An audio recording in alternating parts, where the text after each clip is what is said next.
This is Paul Vanderklay. Mr. Reagan. I always do like a crazy, I always do this ridiculously, dramatic introduction. This gentleman is the pastor of a church in Sacramento that I can't remember the name of. Livingstone's Christian Reformed Church. Livingstone's Christian Reformed Church in Sacramento. Sacramento. Excellent. Okay. He's got his own YouTube channel. What's the YouTube channel called? My name, Paul Vanderklay. Paul Vanderklay. I will have the link in the description. Everybody go there. The man might be a genius. I have a few very simple, but I think very important questions to ask because of the way society tends to think about Christians and conservatives and that sort of thing. So let's establish a foundation here. Okay. Question number 1. Do you believe in God? Yes. Yes. Okay. All right. Question number 1 is down.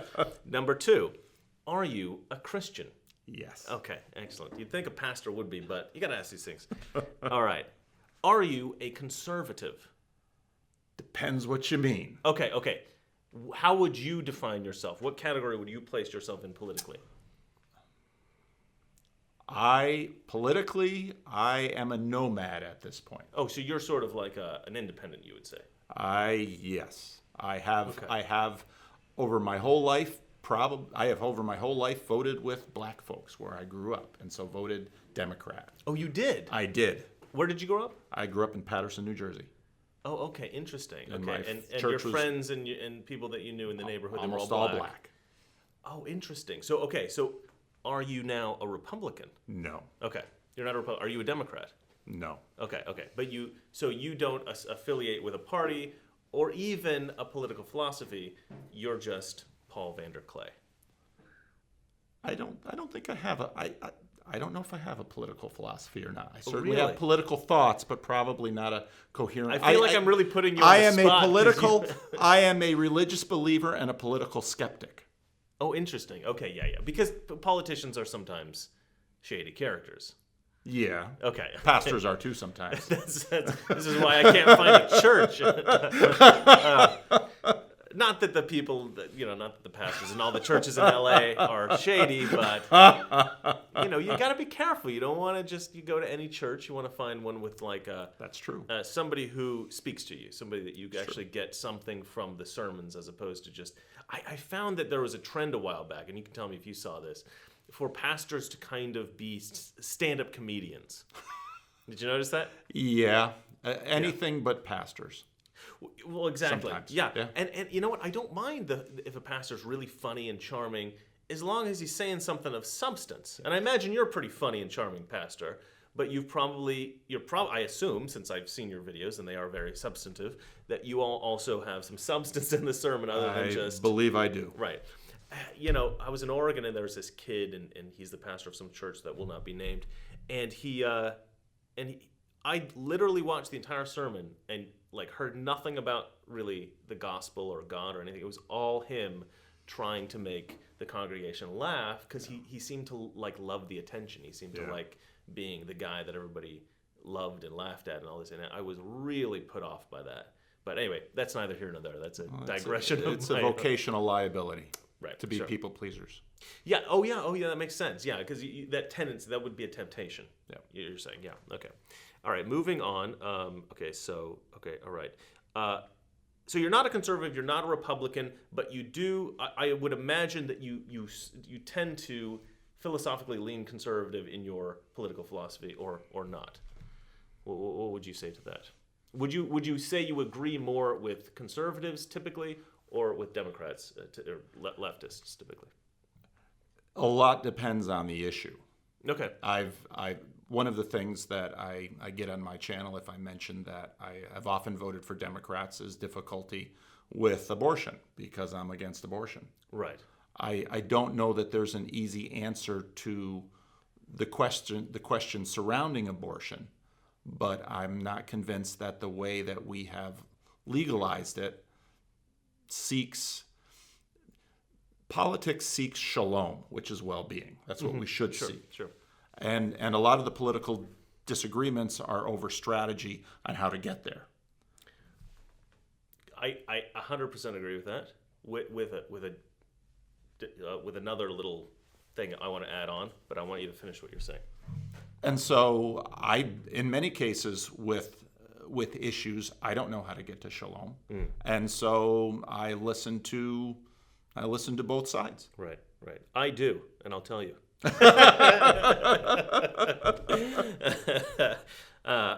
Oh, and I'm really humble as well. Pretty much the full package, ladies. The humblest. Me and Kanye. Okay, so all right. So these next questions were kind of predicated on. So people like us who talk on the YouTubes and, like Jordan Peterson or Ben Shapiro or something, often accused of pretty horrendous, being hateful people. Oftentimes, I don't think you probably have been Not usually, accused of this. Some people have accused me of this on my comment section, but maybe like 0.00001% of my comments. Very rarely. But sometimes in real life, just because of the positions I hold. So we got to go through these just to establish a foundation of what we're dealing with here. It might be hard. It might be. It might be hard. Okay, let's go through this. Are you a racist? No. Okay, awesome. Well, I'm a Calvinist, which means that I have racism in me. Okay, what does that mean? I mean, it means that I believe our hearts are naturally bent towards sin, and I, like everybody else, we tend to default for some groups and not others. And Tribalism, yeah. And in fact, because of where I grew up and when I grew up, I might trust black folks more than white folks sometimes. Unbelievable. Disgusting. Out of my church. No. So I think racism is part of the package of our sinfulness. I would call what you're talking about familiarity bias. Yeah. So I don't actually think that is like hateful or some kind of like an attempt to belittle any group or a sort of like a superiority thing or inferiority thing. I think that's a natural condition of being human. Yeah. And I think that it could potentially lead to problems. You need to check yourself, and in society we need to check each other. Yeah. But I don't necessarily think that you being more comfortable with black people is in any way racist. I mean, especially since you're not black. Right. But a person who's Asian, of course, they're going to feel more comfortable around people who look like the people who raised them and cared for them. Of course. That's right. So I don't really think of familiarity bias. Oftentimes we confuse things. Like for instance, sometimes people are just real jerks. And a black girl might see a black guy being a jerk to her and go, well, he's a racist. No, he's just an a-hole. I mean, I probably shouldn't say that in church, but you know what I mean? Like, the guy might just be a jerk, and she's treating you poorly because he's in a bad mood or something, and you're associating that with racism is not necessarily so. And I think that's a lot of where our brain goes in this country currently. Racism has become an easy way to demean someone or attack someone. And it's a very specific thing, and I think we need to treat it as a very specific thing. Yeah. Something that, especially since we have decided that it's like the worst thing in the world, we need to be very careful who we call a racist, and I think that we are too free with that term. It's turned into a weapon, I think, a lot of times, political weapon. And I think we have also, in the way that we have addressed, that there certainly are many bigoted people in our nation and in the world of many colors, and the way that we have dealt with bigots and racists as pariahs has actually made the problem worse, because we put things underground. Mm-hmm. And it actually makes it more difficult for people if you know you're dealing with someone who's a racist. And in a sense, you can say, all right, and actually you can deal with that. Absolutely. And I've seen that, interpersonally. Mm-hmm. And I think some of the social stigma, we have used social stigma as a way of addressing something that we cannot address by shaming people. That's actually a fantastic observation. There is this black guy, I don't remember his name. I should have looked it up ahead of time, but I didn't know I was going to get to this. He goes around and he introduces himself to white supremacists. He has a YouTube show. Yeah, it's a he's terrific on CNN, program. And they did like a profile on him. And just a cool dude, man. Yeah. And there's like some these white supremacists. They got footage of them going, this guy's a better man than most of you, KKK guys and all this. And it's like the leader of the KKK is like his best buddy. Yeah. And I'm just like watching this thinking, what is going on here? And on the Netflix show, if we're talking It's about the Netflix, same it's guy, Netflix, yeah. I mean, Black Lives Matter just hated his guts. Of course they because he was, giving up Associating the with store. these- But in my opinion, well, okay, I'm a Christian. Like I said, I'm a believer, but I'm a political skeptic. What he was doing was actually addressing the heart of those people who were racist. And because, in a sense, they had their cards on the table, they could actually have a conversation about race that was productive. Yeah, and that's really the Christian route. That's right. I feel like, That's you right. know, love. That's right. As opposed to hatred. That's right. Gosh. And not simply trying to control people by shame. Because if you have power over them and you control them with shame, all you do is harden them in their position, and you actually make racism worse. Yeah, precisely right. I feel like in the 90s there was a kind of a subsection of the Christians who were, really, really trying to shame homosexuals, right? Yep. And this really, I think, created a lot of sympathy for the LGBT community, or whatever you call it, and they became a much more powerful group in America because of that offensive stance, right? And where I grew up in Oregon, there was no church that ever espoused this idea of shame the homosexual. It was like love the sinner, hate the sin, or something like that, right? That was the idea. And the idea was like, okay, well, everybody, is a flawed person, so they're welcome to this church just as much as anyone else. And you don't go around and bullying people because they're a little bit different than you. Maybe they've got a lifestyle you don't approve of, but they're still a person. You got to respect them. And that was always the position of the Christians that I knew, that I grew up with. And I know that wasn't always true with every church. There's this, what is it called? The Westboro Baptist Church.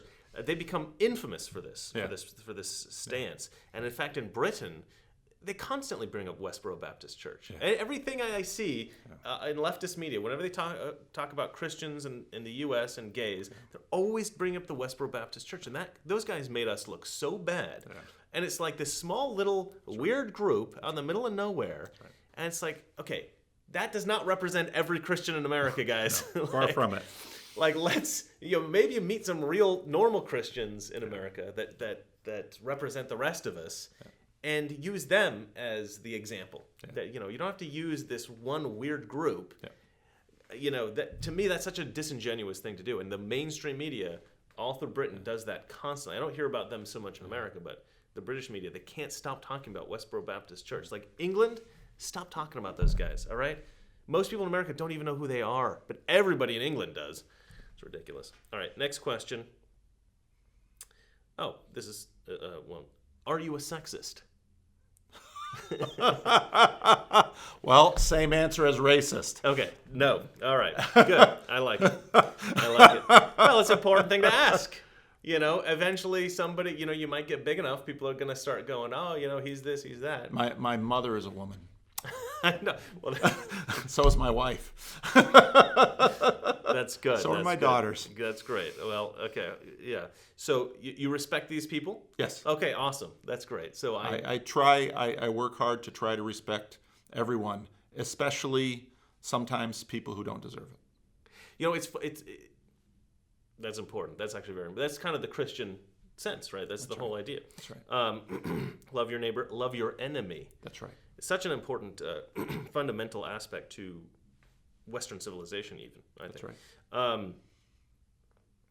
You think these questions are silly, but people out there, they don't want to, people get labeled like this so much. I feel like I need to ask these simple questions. Are you a homophobe?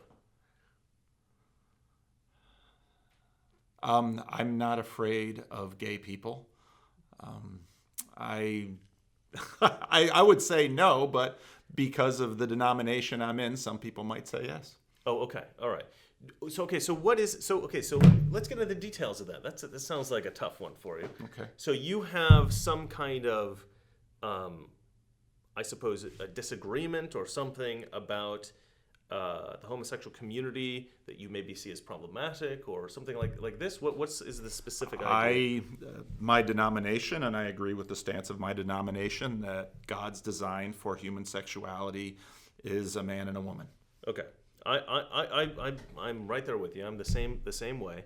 I've got a couple of friends with boyfriends, guy friends with boyfriends, and I feel like it's important to show them respect, just like I was talking about, like how my church used to teach us.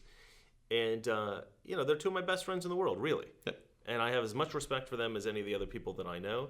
And I'll tell them I don't like. I have a video about this, which is that homosexuality is to straight men. This is going to sound a little bit weird, but to straight men, like ice cream and steak. So this is my idea. This is my idea on this.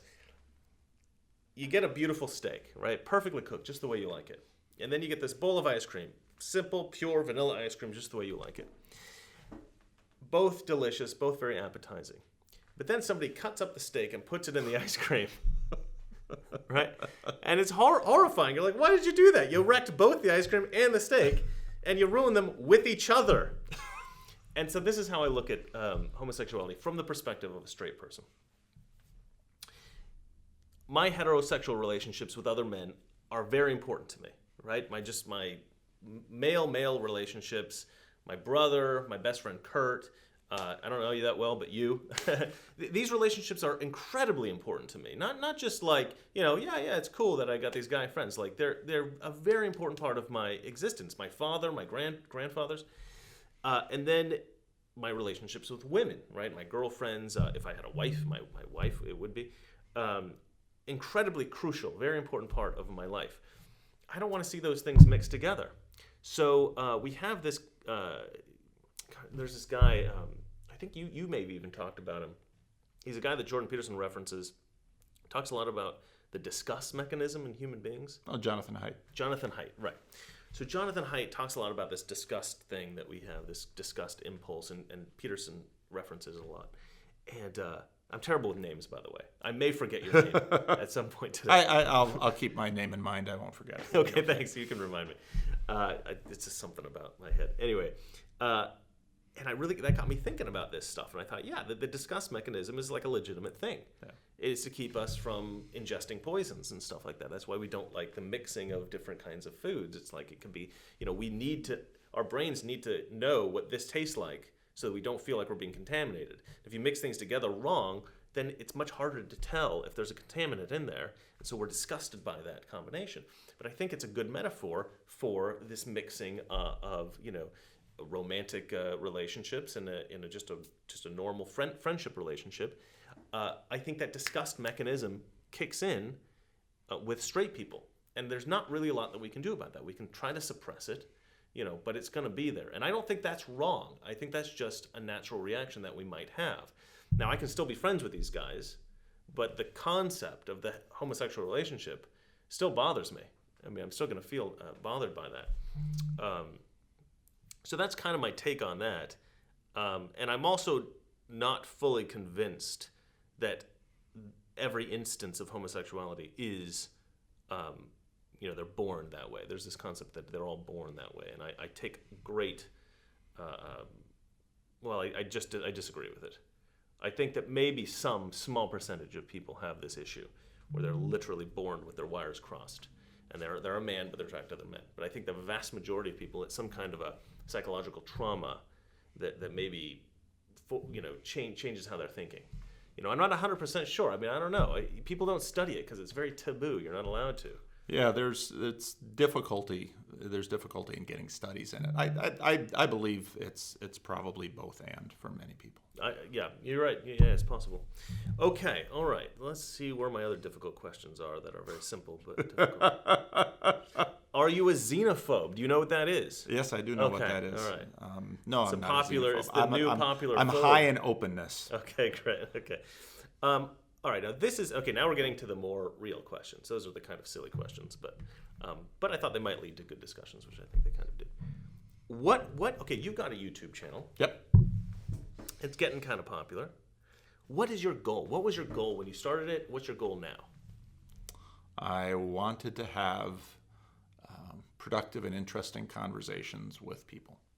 That's my goal. Yeah, because you don't really just talk to your subscribers. Right. You either are talking to somebody in your show or you're talking about a conversation that you had with somebody often. Yeah. And that's very interesting. Okay, so you're more of a bringing conversations to people kind of a YouTuber. Right. And that's part of the reason why I like doing the meetups. Well, I'm a pastor, and pastoring is we do preach, we do teach, but it's about talking to people and listening. Okay, so I don't, in full disclosure, I haven't watched a lot of his videos. The reason They're very long. They're very long. Well, the reason that I started is because you featured one of my videos on one of your videos, and somebody sent me that, and I was like, who is this awesome guy who clearly has excellent taste? And I remember you saying, like, I don't know what this guy thinks, but what he said here is right. Yeah, And no, you played this video. I thought you really nailed a point. Yeah, and despite, and we talked about the production quality, you just use sort of like a cheapo camera on your for your computer. Despite the the video production quality, it's a really good channel. I feel like you talk about really great stuff, and you really go into depth about the stuff you're talking about. So much so that it might actually put some people off. Yes. But somebody like me and anybody who's interested in this sort of intellectual dark web stuff, I think would find it really, really quite valuable and fascinating. And so, yeah, that's a kind of a recommendation for his show. Let's move on. So your goal, and that's still your goal. So your goal originally was to bring these conversations that you were having, I assume, off YouTube and bring them onto YouTube. Well, I, like many other people who found Jordan Peterson, found what he was doing interesting. I thought it was important. I thought it was stimulating. And who else knew about Jordan Peterson in my world? Okay. And so then I was also reading Neil Postman's Amusing Ourselves to Death. And I thought about how does the Jordan Peterson phenomena and YouTube, how do they meet? And I had been blogging. I'd blogged for years. And so I decided I'm going to make a video. Okay. And I made a video, and I thought maybe 10 or 15 people will watch it. Right. And it was more than 10 or 15 people. It was a lot more than 10 or 15. And then I started getting emails from people and letters from people and notes from people and people telling me their stories. And, well, I'm a pastor, so I can't turn my back on these people. That's right. I don't like to invoke, like, these kinds of, like, Christian-y words when I'm talking about stuff, just anything. But that feels like kind of a blessing. Yeah. The whole thing was no, it was a huge blessing, and it's brought me many conversation partners, and there are many really smart and interesting people out there that will never have their own YouTube channel. They will never be on TV, but they have access through you. In a way, yeah, and so to speak with them and to get to know them is an absolute delight. That's great. All right, let's see here. All right, this is actually a good question. This is something that I'm curious about. Where do you see religion going in America? I don't think it's going anywhere.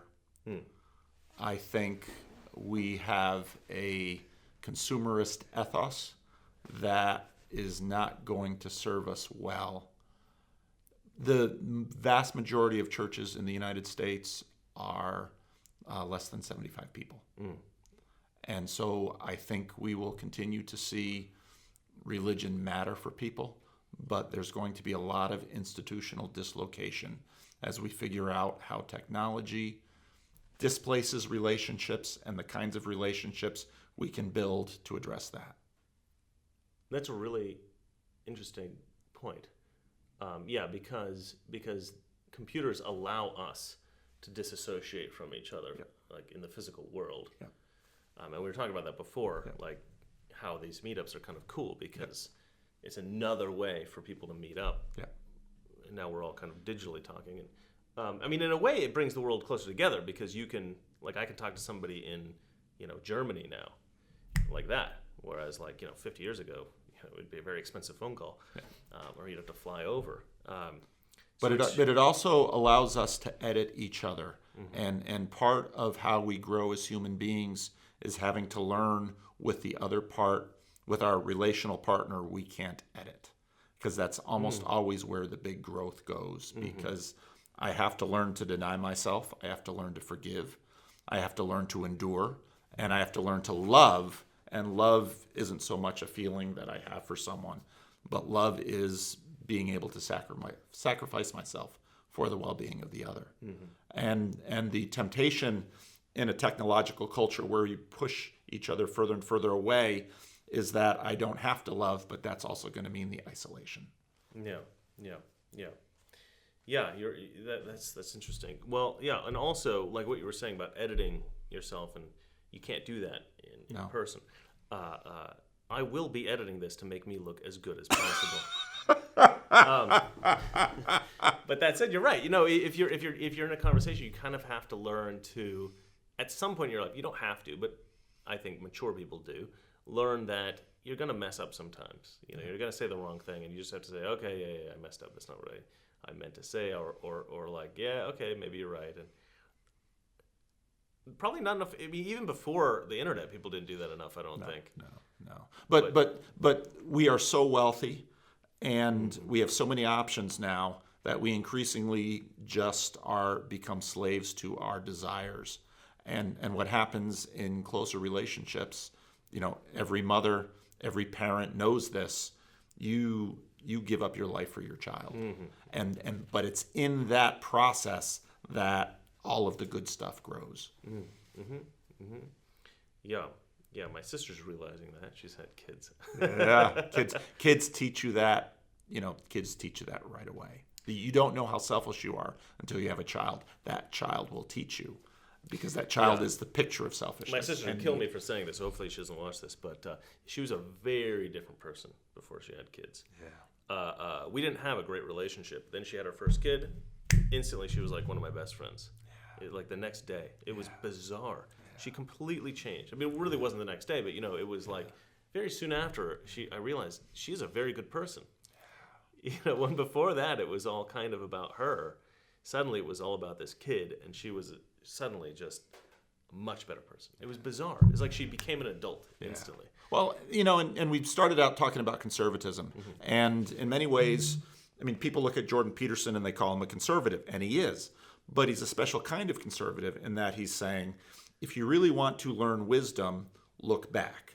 Because we are going to have to change looking forward, and we always do. And one of the beefs that I've had with conservatives over the years is many conservatives don't appreciate how much they actually are changing. Because if you compared conservatives now with conservatives a number of years ago, there have been plenty of movement, just probably not in areas they're paying attention to. Sure. But the wisdom of conservatism is some of our best knowledge has been earned behind us. And so when Jordan Peterson talks about family and children and what they will do, it's exactly what you're talking about with respect to your sister. In that our affluence and our options, all of these things are wonderful things, but they have downsides in terms of our character. And so, get married and stay married. That's hard. That's really hard when you have the choice to leave. Have a child, you know, and don't neglect that child, but be devoted to that child. Right. I mean, Jordan Peterson's message of responsibility isn't just important for your neighbors out there. Responsibility is important for us to grow, because it doesn't come natural. And as David Brooks mentioned in a Times piece a while ago, this is the age of flaking, right? Where, you know, especially in LA. I had a profound realization recently, which is very much similar to what Jordan Peterson says, but I call it purpose or like a what do I call it? Well, my idea is that I realized that if like my YouTube blew up a little bit more, and I could go traveling, and I could get like maybe a nicer apartment, just a few little things. Yep. Really changed my life. I would kind of be as comfortable as I could imagine. I could be as happy as I could imagine. There's nothing really would be wrong in my life. And this sudden dread came over me, and I was absolutely horrified at that prospect. And I thought, why would I feel bad about feeling good? Why would I think perfect happiness would be dreadful? And I thought, why? It's because you're stagnant.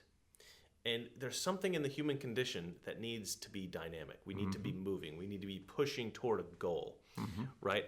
So we need to have a purpose in life. We need to have something that we're trying to do. And I think sometimes if somebody doesn't have a means of having like a really profound purpose, they'll take on a hobby. Like, a lot of these old guys did back in the 50s. You'd see these guys with model trains and stuff. And the purpose was to design. And they had these great dreams of how they wanted their model trains to be. But so even as something as small as that, as simple as that, can give us that feeling that we're pushing against something, that we're pushing forward. And Peterson has a really good idea of responsibility in that, like the clean your room thing. That's right. Right? Because one really great thing to do is to find those things in which you fall short and try to better yourself and try to find those things that you're good at and try to even improve upon those and sharpen your skills. And those things, self-betterment, is a really noble thing to do, and it also gives you that feeling that you're pushing against something. So for perfect happiness, this is bizarre, but for perfect happiness, we need struggle. Yes. You know, and Yes. that's something I hadn't really thought about until that moment, until I got to a point where I really thought I could be happy. Yeah. And I don't think I'm perfectly happy now, but I have little moments of it. Yeah. I'm a pretty optimistic guy.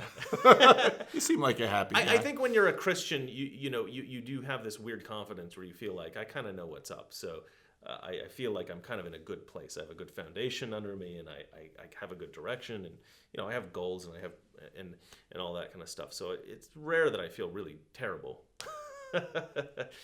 Have you read Tolstoy's Confession? It's a little book. I've been meaning to read Tolstoy. So okay, that's the reason I haven't read him. Well, they're so the huge. Books are like that. Go find Tolstoy's Confession, because it addresses exactly what you're talking about. Okay. Because Tolstoy had a wonderful marriage, had more money than anyone, had a terrific career. Everybody loved him. And as Peterson has said, he couldn't go into the barn with a rope out of fear that he'd hang himself. He couldn't go hunting out of fear that he'd take his own life. And it gets right into Dostoevsky, same issue that Dostoevsky talked about. I have read Dostoevsky. I'm a huge Dostoevsky fan. Yeah. So read Tolstoy's Confession. Okay. It's a powerful little book. I am going to read that. Absolutely. Okay, the reason I really was interested in Tolstoy at first, well, despite the fact that I figured out that he was a devout Christian, but he hated Shakespeare, and I also hate Shakespeare. And I read that, and he was like, Shakespeare's a hack, essentially. And I was like, yes, Shakespeare was a hack. I just loved it, I'm like, it's just me and him. We're the only two that understand, because I have a degree in literature. I had to read so much Shakespeare, and it was just like, kill me now. Shakespeare's awful. Okay. No offense if you love Shakespeare, but you're wrong. Okay. All right. Okay. So I asked you which direction you thought religion was going in this country, and you said it was kind of. You're not hopeful. You're a bit pessimistic because you think that the internet is kind of dividing. No, that's not true. I hard times are always good times for religion. Oh, that's an excellent point. Affluence is hard on religion, yeah, because money and other distractions become people's religions. Yeah. I think religious institutions are going to have a lot of dislocation. And I suspect that the values of the older generation, the generation that lived through the Depression, and the generation after them that built churches and built institutions and understood that you invest in communal institutions so that they're there when you need them. I think that we have a consumer ethos in our country that is not investing in institutions, and in many places in the country, the church is not going to be there when they need it. Now, I don't know how technology is going to mitigate that. I'm just exploring. I'm still kind of figuring out what's the relationship between church and YouTube. Right. I have no idea. I have people writing me that say, "You're my pastor." Yeah. And okay. Well, that's the connection. That is the connection, but I don't know what that means. You're giving more people more access. Yeah, but I don't know what that means really, because I do know what it means to sit here and have a conversation face to face. I can Skype and Zoom, but to be a pastor of someone is to have a little thicker connection in their life. Yeah. And so these editable connections. You could become more than like a mega church pastor. You could become a pastor of millions on YouTube. But I can only handle so many emails. That's right. the thing. Yeah, that's part of the reason why I believe in doing these meetups, because even if they're not talking to me, something happens in real life conversation that is holy. You're and franchising sacred. Your ministry. I don't know. I'm not getting what McDonald's gets, but if people come to me, I exhort them to not just have virtual relationships, Oh, yeah. but have face-to-face ones. So there's this idea that, people do, I guess, call upon God in the harder times. Yeah. And they're less likely to do so in the good times. Yes. And that's always disturbed me a lot. Really. Like when I was a kid, there were some tough times, but most of the time my life was pretty good.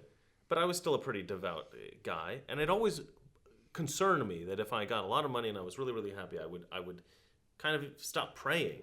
Because why would you pray if you don't need anything, right? I mean, that's how most people perceive prayer. But to me, that was always wrong. To me, the reason that you pray isn't necessarily to get stuff. It's to show gratitude in a way. For me, that was my thing. That's right.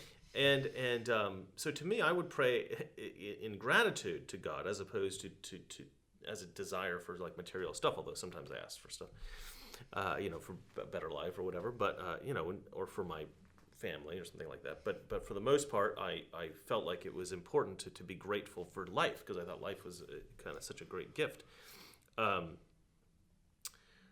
So how do you deal with that dynamic where, because we want to make the world a better place for people. Yeah, and that's part of our job. That's a tricky thing, right? So we want to, and that's why I'm a conservative. To me, it seems that people on the right, at least in the spectrum of rationality, right, they're trying to make the world a better place for the poor, for the vulnerable. They're trying to protect us with our military, et cetera, et cetera, et cetera.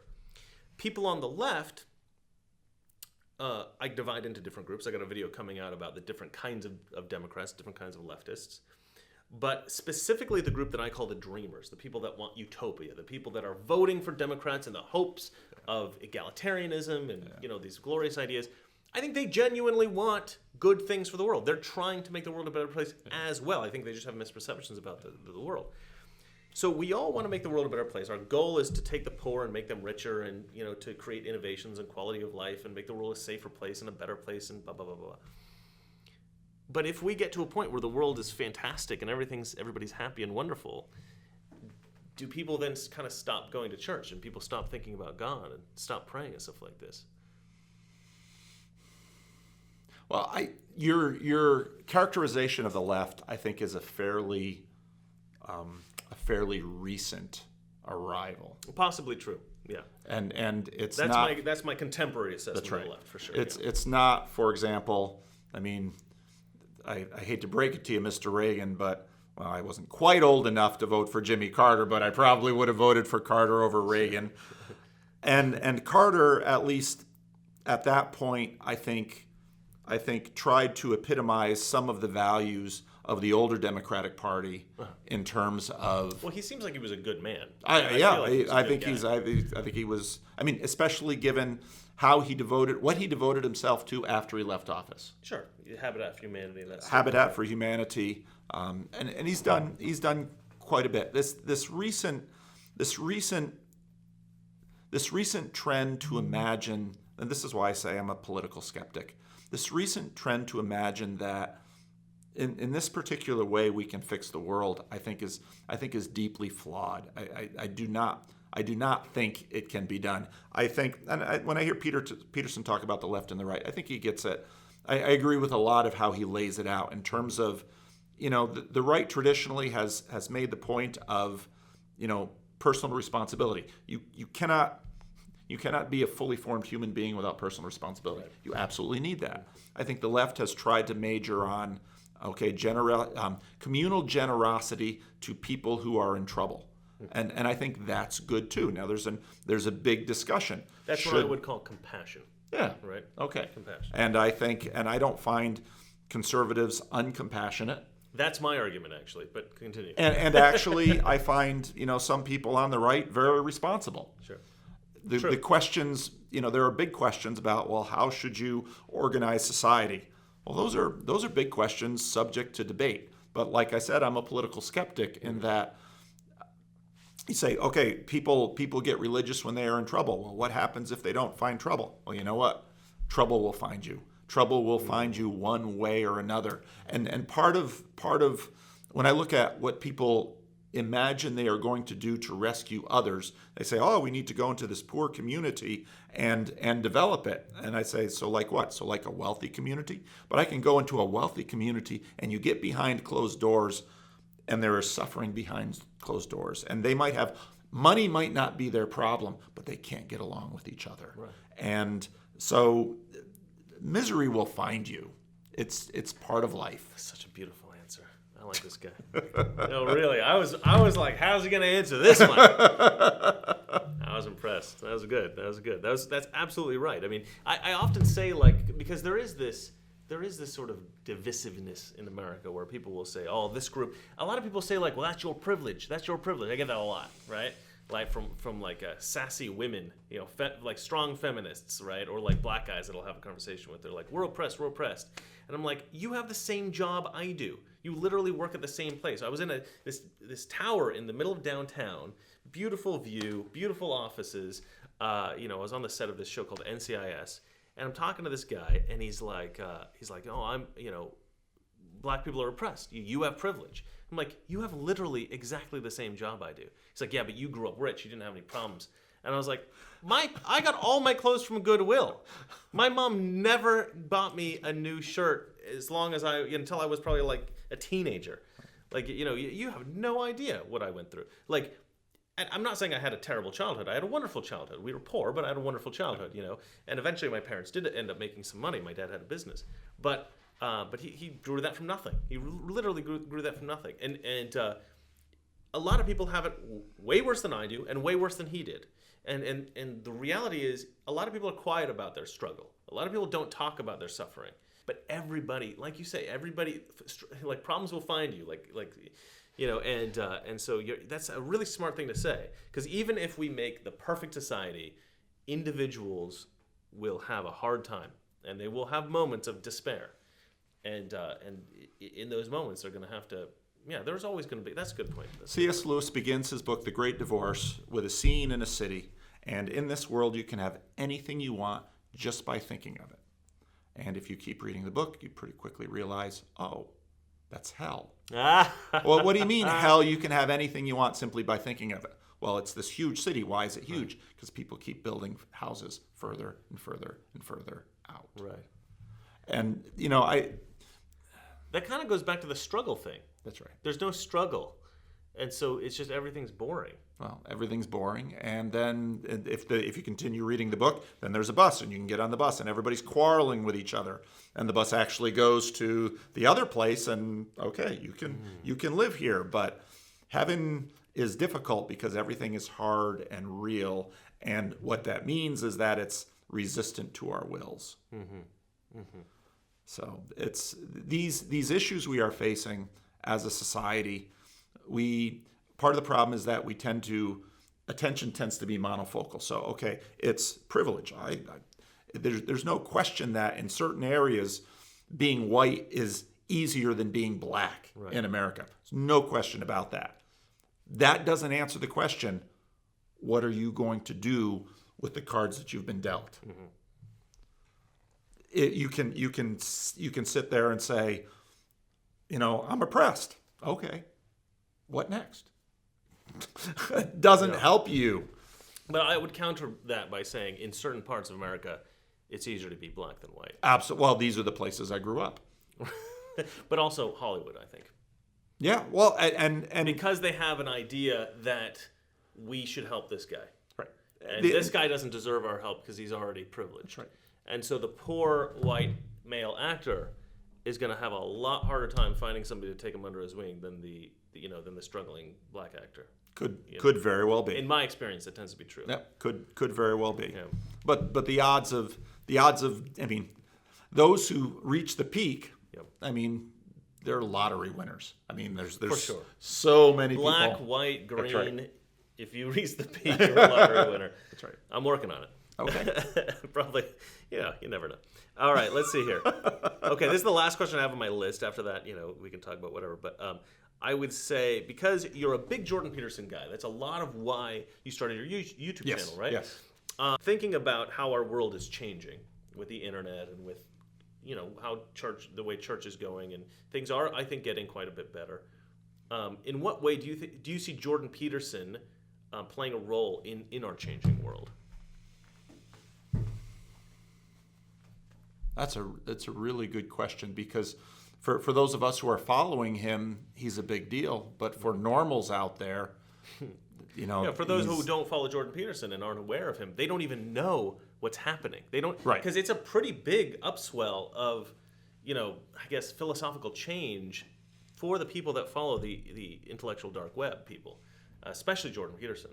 But for people who aren't aware of that, they don't know what's happening. They don't know about this change that's happening. And there's a lot of conversation, because I talked to a lot of people about Jordan Peterson, how widespread will his movement grow? Mm-hmm. And I don't know that we have an answer for that.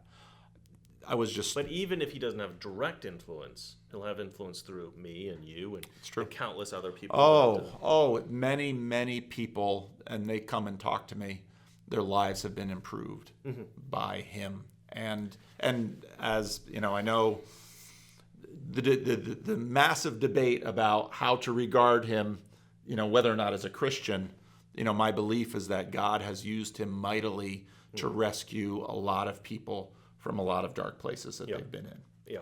And that is no small thing. And when he talks about that, he gets choked up. I mean, I've seen him cry talking about the positive effect he's had in a single person's life. That's right. So at the VIP meetup when he was in Sacramento, I went there and shook his hand, got my picture taken, blah, blah, blah. But then I sat close because I was early in line and I wanted to watch all of the interactions. Sure. And it was person after person that came to him and basically said to him, you helped save my life. Wow. Because I was going in a direction. And I hear these stories a lot from people. Yeah. And that's a very powerful thing. I think if I ever met him, I'm going to say something like, everything was going fine for me. And then I watched your videos. Plummeted. Life went awful. Just to change it up a little bit. Here's that good stuff too much. No, he's had a profound effect. And I don't know where it's all going, but he's certainly made this world a better place. It is an interesting thing because I do think that he affects people on an individual level. But then, like, how does that change the world? And because I'm just thinking right now, like I asked you where you think religion is going in the country, and now I'm thinking where's Jordan Peterson drawing people? And I've heard people. I guess people just comment on my YouTube. Sometimes they'll say like, I was a pretty strong atheist, and they're like, now I don't hate Christians because of Jordan Peterson. Yeah. And like to me, that's not necessarily, well, I'm a religious person, I believe in God, but they're like, well, I don't hate God now. Yeah. And it's like they're kind of willing to accept. And it's kind of a funny thing. I was actually thinking about this on the way here in the car. I was thinking like, it's funny to me. Like to me, conservatives and Republicans have always been sort of the Christian party. Well, most Christian Reformed people tend to be Republicans. Yeah. Most Republicans are Christians and most Christians are Republicans. That tends to be true, I think. But now you're finding a lot of atheists who are starting to accept conservative ideas. And I think that says something kind of interesting because atheists are all about pure reason, right? Science, everything's got to be factual and data-driven and, measurable and demonstrable. There's nothing that we can just imagine and believe, even though that's kind of nonsense, but whatever. And these people are starting to shift a little bit. They're starting to say, okay, they're not strictly conservative. They tend to be libertarians. Yeah. But they are saying, okay, the Democrats are irrational. Yeah. And the conservatives, the Christians, are the rational ones. Yeah. And to me, that's a very interesting shift. Yeah. It's like, now that we have this big information flow, which we never had, before the internet, we have this tons and tons of, you can get any information you want. The atheists are starting to go, oh, the Christians are right. They're starting to move over. They're still excluding God from their vision. I think that's personal problems, like where they have some kind of a bad, some kind of a traumatic thing with regard to religion, or they just, for whatever reason, just hate the idea of Christianity. They find it boring or lame or whatever. They reject God. They reject Christianity. But they're like, I can't disagree with the logic. And so because of that, it's for me, it seems that like, a lot of people who are Christian are conservative. Conservatism, in my mind, is rational, but they're not necessarily intelligent people. Not every Christian is intelligent. Some of them are very, they're just like whatever. They just do their thing and they live their life and they're not particularly critical thinking people, but they find themselves in like this sort of like realm of rationality. They find themselves correct. They find themselves somehow right. And I feel like religion is just drawing them to that correct statement. It's like, this is the natural state of things. If you can kind of like accept that, you will be correct, even if you're not critically thinking about it. And these people who are just critically thinking about it, that's all they do, rational, reason, find themselves in that same group. But they just exclude the God part, but they accept everything. And I think that's a really weird thing that's happening, and a fantastic thing. A good culture enables people to live above the wisdom they're able to capture in their short little life. Good parents do that for their children. Good religion does that for their adherents. On the way here, I was listening to a YouTube video with Peter Boghossian and two other atheists. Peter Boghossian basically wrote a handbook on how to make atheists, an atheist evangelist handbook. I think he teaches up in Portland. And he and these two other individuals who are all, lifelong Democrat, leftists. The title of this video was Intersectionality is a Religion. And they were meeting with two Republican groups on the campus they were speaking at, and talking about the fact that this new wave is so religious, but it's not the religion it used to be. And they are a little besides themselves, seeing that they are getting more of a reception from Republicans and Christians and listening to their ideas than they have been from the left. And when I only had a chance to listen to part of that on the way over here, but it accentuates the dynamic that we're seeing. Jordan Peterson is a part of that. When I was growing up, I have never been in favor of civil religion, because what it tends to do is displace what I think is true religion for by civil religion, you mean like godless religion? No, civil religion in service of the state. The state is your final goal, and religious is supposed to serve it. This week I'm preaching on Daniel 3, where Nebuchadnezzar has everyone worshiping the statue. And this is Nebuchadnezzar's way to marshal religious forces to get the nation behind him. So during the Cold War, we recruited God to fight the godless communists. What we have been seeing in the last 10 years is the rise of civil religion on the left. And it has become increasingly a religion in all of the negative ways that many of these hardcore atheists have been denouncing for years. And it's in that way that atheists like Peter Boghossian are waking up and saying, oh my goodness, what has the left become? Right. And I think that's part of the sea change of what we're going to see, that this leftist utopian package, it's incoherent, it finally won't work, and they eventually eat each other with it. And you need a better platform upon which to build a coherent, productive society. Well, I couldn't agree more. I don't approve of the negative association with the idea of religion with irrational thinking. Well, that's Peter Boghossian's argument. Of course, that's his argument. And he looks at this group and says they're completely irrational. Yeah. And it's really like, I mean, I just don't like that language. I find that a lot of religious people will say, I love Jesus, but I'm not religious. And it's like, come on. Was your grandma like a heathen because she considered herself religious? No, that's just like the language of today. We've so demonized the word religion. I think especially because of these evangelical atheists basically associating it with a lack of reason. That I think the sun is too low now and it's messing up my shot. But they've so strongly associated religion with lack of reason that people don't want to associate. They're like, oh, you're just sheep, you're just followers. And like traditionally, that's never been what religion is. No. I mean, religion is full of the most brilliant scholars in history, serious academics, people who have, much of the Western world was developed by deeply religious people who were motivated to discover things about the world, at least in part because they were mystified by the wonder of God's creation, right? And there's this argument amongst atheists that a belief in God somehow stops research, stops a fascination of the world because you just say, well, just God made it. I heard, anyway, Neil deGrasse Tyson. Neil deGrasse Tyson, thank you. I heard him in a speech present this argument. Newton was this genius, and he solved all of these problems about the way the universe works and stuff like that. And he understood the way the planets rotated around the sun to some extent, the way the moon rotated around the earth and all this kind of stuff. But he couldn't figure out the interplay between the planets and how gravity affected, like one planet's gravity affected the other planet's gravity and how that all worked together. And he said, this guy invented calculus, he invented all this stuff, but when it came to that question, he said something like, well, isn't God's majesty amazing? Or something like that. That was what he said. And he said, so he could have figured it out.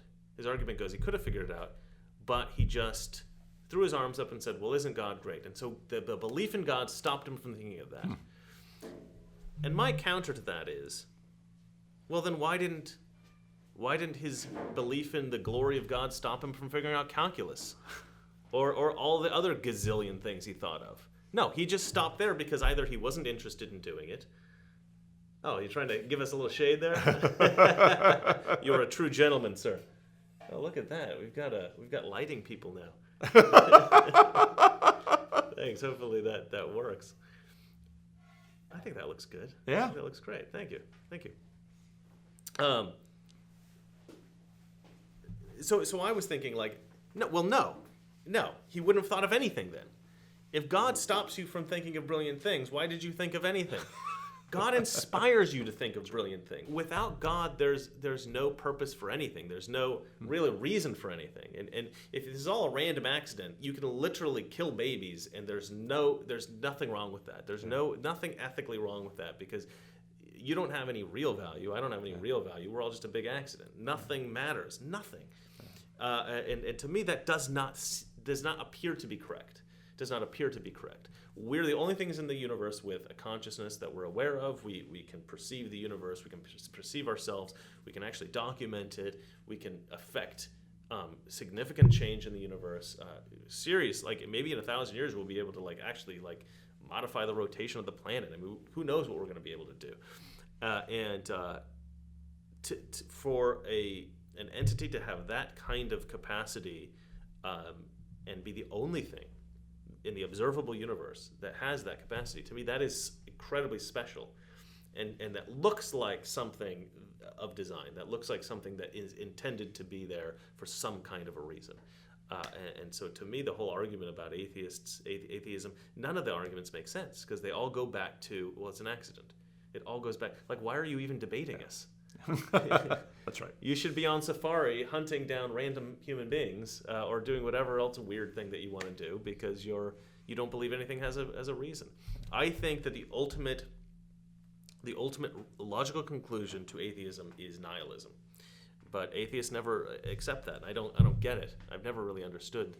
There are some atheists. In the video I just did, Alex Rosenberg has basically an atheist guide that he wrote, and he's a full-blown nihilist, and and many, when they get to the point, he does accept that. He does. He says this is, if you look at our position, there is no meaning, there is no purpose, there are no moral absolutes. And that's if you're an atheist and you don't accept nihilism as the ultimate conclusion of atheism, you just haven't thought through atheism.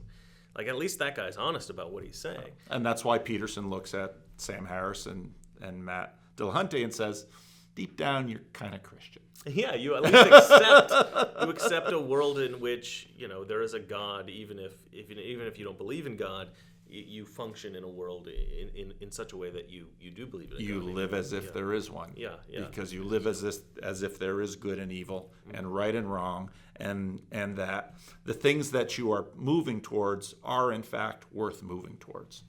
Mm-hmm. Yeah. Fascinating.